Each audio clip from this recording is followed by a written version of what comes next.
जय हिंद साथियों, कैसे हैं आप सभी लोग। आशा करती हूँ अच्छे होंगे। मिशन वर्दी चैनल में आप सभी लोगों का हार्दिक स्वागत है। साथियों, आज की क्लास आपकी स्टैटिक की क्लास 6 होने वाली है। उम्मीद करूंगी कि क्लास 1 से 5 तक आप लोगों को बहुत अच्छी तरीके से समझ आई होंगी। अगर आप क्लास 6 पढ़ रहे हैं तो 1 से 5 तक आपको रिवीजन अवश्य करके आना है। तो आज की क्लास में हम लोग पढ़ेंगे यूनेस्को हेरिटेज साइट्स के बारे में। तो इसके बारे में पढ़ने से पहले सबसे पहले हमको ये जानना ज़रूरी हो जाता है कि ये यूनेस्को क्या है, इसका उद्देश्य क्या है, इसकी स्थापना कब हुई, इसका मंत्र क्या है। जब तक हम यूनेस्को के बारे में नहीं जानेंगे तब तक हमारा पढ़ना बेकार है। तो सबसे पहले जानते हैं कि यूनेस्को की फुल फॉर्म क्या है। यूनेस्को की फुल फॉर्म क्या है? United Nations Educational, Scientific and Culture Organisation. English में इसकी ये फुल फॉर्म है। वो पेपर में पूछ लेगा आपसे, बताइए यूनेस्को की फुल फॉर्म क्या है। नहीं तो फिर वो आपसे हिंदी में भी पूछेगा, है ना। तो आपको बताना है संयुक्त राष्ट्र शैक्षिक, ठीक है, साइंटिफिक वैज्ञानिक एंड एवं कल्चर सांस्कृतिक ऑर्गेनाइजेशन परिषद, ठीक है, समझ गए। इसकी स्थापना 16 नवंबर 1945 ईस्वी को की गई। किसकी स्थापना? यूनेस्को की स्थापना। इसका मुख्यालय कहाँ पर है? फ्रांस के पेरिस में है। फ्रांस की राजधानी भी पेरिस है, ठीक। अब इसका जो मंत्र है ना, वो बहुत ही अच्छा मंत्र है। मैं ये चाहती हूँ कि आप अपनी रियल लाइफ में भी इस मंत्र को उतारें, ठीक है। किसी भी फालतू चीज़ों को आपको देखना नहीं है, उनके बारे में सोचना नहीं है। अगर आपने इस मंत्र को अपने दिमाग में बिठा लिया तो आपको किसी भी चीज़ से कोई मतलब नहीं होगा। अगर कुछ भी आपके साथ गलत हो रहा है तो आप बस ये सोच लोगे कि हाँ, ये मेरे मन का ही तो है।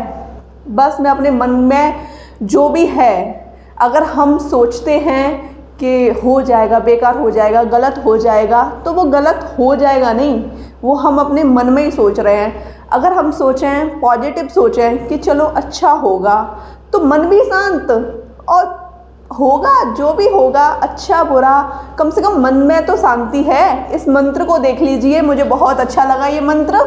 युद्ध मनुष्य के मस्तिष्क से शुरू होते हैं। युद्ध ये नहीं कि आपको तलवार लेके जाना है, ऐसा कुछ नहीं है। जो तमाम टेंशन होती हैं, उस युद्ध की भी बात हो रही है इसमें, ठीक है। कि जितने भी युद्ध हैं, चाहे वो शारीरिक हो, मानसिक हो, वो मनुष्य के मन से शुरू होते हैं। अतः उसे रोकने के प्रयास भी मनुष्य के मन में ही होने चाहिए। इस चीज़ को समझ गए। अगर मन का तनाव है, अगर आप अपने मन में सोच लेंगे क्या तनाव है, कुछ नहीं, छोड़ो, हटो, हमें तो खुश रहना है, हमें तो पढ़ना है, हमें तो नौकरी लेनी है। अब आप सोचते रहो वैकेंसी कब आएगी, कब आएगी, कब आएगी। आपके कहने से थोड़ी ना आ जाएगी, जब आएगी तब आएगी, ठीक है। तो पॉजिटिव रहिए। नेगेटिव जितना रहोगे आपके लिए सही नहीं है। खामखा की टेंशन में रहोगे, उल्टे सीधे काम करोगे, उससे अच्छा है पॉजिटिव रहिए, ठीक है। उद्देश्य देख लीजिए इसका। कार्य, कोई भी कार्य है ना, शिक्षा, प्रकृति जिसे हम बोलते हैं नेचुरल, है ना, नेचुरलिटी, समाज विज्ञान, जो समाज में जिस विज्ञान का प्रयोग होता है, संस्कृति, कल्चर, संचार को माध्यम से अंतर्राष्ट्रीय शांति को बढ़ावा देना है। इतने भी मैंने आपको बताए हैं, इनके माध्यम से अंतर्राष्ट्रीय शांति को बढ़ावा देना है, ठीक है, समझ गए। आई होप आपको यूनेस्को बहुत अच्छी तरीके से समझ आया होगा। इसका मंत्र अपने जीवन में उतारिए कि युद्ध मनुष्य के मन से ही शुरू होता है और उसे रोकने का जो उपाय होता है वो मनुष्य के मन में ही होता है, ठीक है। स्क्रीनशॉट ले लीजिए। अब आपको पढ़ना है कि भारत के जितने भी राज्य हैं, उन राज्यों के अंतर्गत किस किस को यूनेस्को हेरिटेज साइट्स के अंतर्गत जोड़ा गया है। तो आप अच्छी तरीके से देख लीजिए। जैसा कि यूपी जीके में मैंने आपको पढ़ाया था, ताजमहल, आगरा किला और फतेहपुर सीकरी को, इनको यूनेस्को हेरिटेज साइट्स में जोड़ा गया। इनकी सन भी लिखाई थी, बहुत अच्छी तरीके से आप लोगों ने उनको याद भी किया और अभी तक मुझे पता है कि आपको याद होंगी। ठीक है, तो आगरा, ताजमहल, अजंता एलोरा की गुफाएं, है ना, अजंता और एलोरा की गुफाएं, महाबलीपुरम के स्मारकों का समूह, कोणार्क सूर्य मंदिर, फतेहपुर सीकरी, इनको यूनेस्को हेरिटेज साइट्स के अंतर्गत शामिल किया गया है। अभी और हैं, लेकिन पहले इनके बारे में पढ़ लेते हैं। देखो, सबसे पहले तो आगरा, ताजमहल, अजंता और एलोरा, अगर इनकी कभी भी सन पूछी जाए तो ये 1983 ईस्वी में इसको जोड़ा गया। ठीक है, समझ गए ना। अगला पूछा जाए कि किस राज्य में कौन सा है, तो आगरा किला आपको पता है उत्तर प्रदेश में है, ताजमहल भी आपके उत्तर प्रदेश में है, अजंता और एलोरा की गुफाएं कहाँ पर हैं, ये महाराष्ट्र में हैं।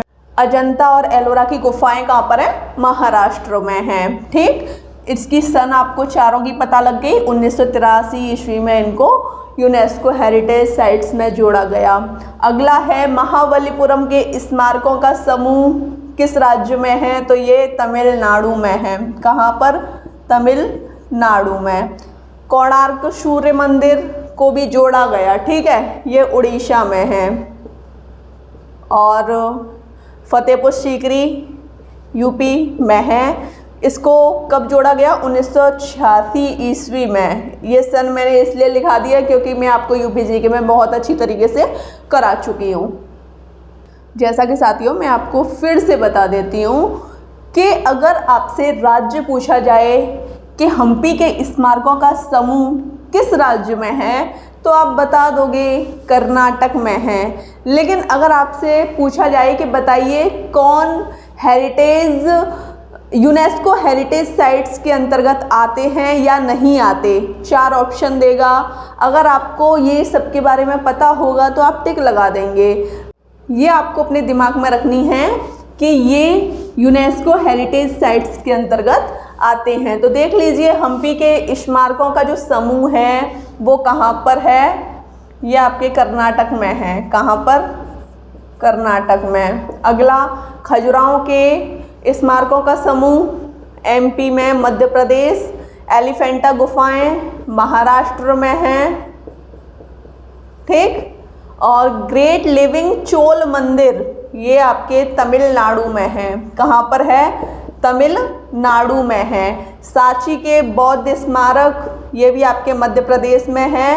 हुमायूं का मकबरा और कुतुब मीनार एवं इसके स्मारक ये दोनों कहाँ पर हैं, ये दोनों दिल्ली में हैं। ठीक है, समझ गए ना। जितना भी सब कुछ लिखाया जा रहा है ये यूनेस्को हेरिटेज साइट्स के अंतर्गत हैं। ठीक है, छत्रपति शिवाजी टर्मिनल ये कहाँ पर है, ये मुंबई में है। और मुंबई तो आपको ऑफिशियली पता है कहाँ पर है, महाराष्ट्र के मुंबई में है। ठीक है, लाल किला परिसर, अभी आप कहोगे कि अभी तो आपने उत्तर प्रदेश बताया, वो मैंने आगरा किला, आगरा यूपी में अगर वो किला पूछेगा तो बता दोगे आप कि वो उत्तर प्रदेश में है उसका किला। ठीक है, उत्तर प्रदेश का वह किला बताइए जो यूनेस्को हेरिटेज साइट्स में शामिल है, तो आप बता दोगे आगरा किला। अगर भारत का लाल किला पूछा जाए तो आप बताओगे दिल्ली में है। कहाँ पर है, दिल्ली में है। जंतर मंतर, जंतर मंतर आपके जयपुर में। जयपुर कहाँ पर है, राजस्थान में। ठीक, लिख लेना पूरा। पाटन में रानी की बाव ये गुजरात में है। अगला है आपका नालंदा महावीर का पुरातात्विक स्थल, इसे हम नालंदा विश्वविद्यालय भी कहते हैं। ये कहाँ पर है, ये बिहार में है। ठीक, अगला है आपका जयपुर की 4 दीवारी। जयपुर की 4 दीवारी समझ गए होंगे, राजस्थान में। काजीरंगा राष्ट्रीय पार्क और मानस जंगली अभ्यारण्य ये आपके कहाँ पर हैं, ये आपके असम में हैं। ठीक है, ये आपको अच्छी तरीके से अपने दिमाग में रखने हैं। तो आप देख लीजिए, केवला राष्ट्रीय पार्क कहाँ पर है, ये राजस्थान में है। कहाँ पर है, राजस्थान में है। इनको भी, ये जितने हैं इनको यूनेस्को हेरिटेज साइट्स में जोड़ा गया है। सुंदरवन राष्ट्रीय पार्क पश्चिम बंगाल में है। अगर आपने अच्छी तरीके से पढ़ा होगा तो आपको पता होगा, कल परसों जो क्लास हुई थी उनमें भी इनकी बातें हो रही थी। नंदा देवी एवं फूलों की बाड़ी राष्ट्रीय उद्यान उत्तराखंड में है, ठीक, उत्तराखंड में है। कंचनजंगा नेशनल पार्क आपके सिक्किम में है। अगला देख लीजिए, चित्तौड़गढ़ का जो किला है इसके बारे में जानो। विजय स्तंभ चित्तौड़गढ़ किले के अंदर स्थित है। क्वेश्चन पूछा जाता है बहुत ज़्यादा कि बताइए विजय स्तंभ किस किले के अंतर्गत है, तो आप बताओगे चित्तौड़गढ़ किले के अंतर्गत है। कुंभलगढ़ का निर्माण किसने कराया? राणा कुंभा ने। गागरोन का किला आपको पढ़ना है, बताइए वो कौन सा किला है जो चारों तरफ से पानी से घिरा हुआ है, तो आप बताओगे गागरोन का किला। साथियों अब आपको पढ़ना है यूनेस्को अमूर्त सांस्कृतिक विरासत। अब आप सोच रहे होंगे ये तो हमने देखा हुआ है यूपीजीके में, तो मैं भी कहूँगी कि हाँ ये मैंने आपको पढ़ाया है, ठीक है। भारत की बात हो रही है तो अब आप बता दोगे कि टोटल कुल संख्या कितनी है? कुल संख्या